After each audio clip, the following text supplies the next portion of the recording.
Ljetne olimpijske igre 2016. se održavaju u Rio de Janeiru od 1. do 21. augusta.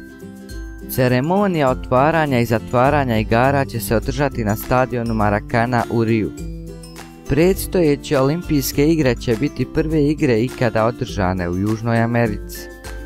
Do ove godine ljetne olimpijske igre su održane 27 puta, 6 puta u Sjevernoj Americi, 16 u Europi, 3 u Aziji i 2 u Okeaniji. Prve olimpijske igre su održane 776. godine u Olimpiji, Grčka, a prve olimpijske igre modernog doba u Atini 1896. godine.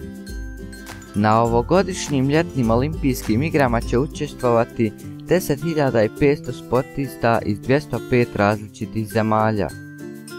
U trajanju od 17 dana održat će se 306 takmičenja u 42 različite sportske discipline. Golf, ponovo nakon 112 godina, i ragbi nakon 92 godine bit će nove sportske discipline u olimpijskim igrama. Igre će se održati na 33 različita mjesta koja su smještena u 4 različite oblasti Rio de Janeira: Copacabana, Barra de Tijuca, Deodoro i Maracana. Nekoliko fudbalskih takmičenja će se osim u Riju održati u Braziliji, Salvadoru, Sao Paulu i u gradu Belo Horizonte. U prodaju je pušteno čak 7,8 miliona karata.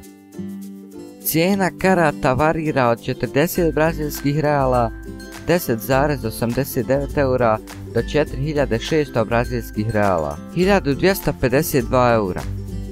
Na ovogodišnjim igrama u Riju je angažovano 8000 zaposlenih, 85.000 zaposlenih na samo nekoliko sati i čak 45.000 volontera. U 2016. godini održat će se 45 događaja kao test za olimpijske i paraolimpijske igre 2016. Slogan olimpijskih igara u Rio de Janeiru je Viva sua paixão, živite svoju strast. Zvanična maskota olimpijskih igara u Riju je žuta životinja Vinicus, koja predstavlja spoj mačke, ptice i majmuna.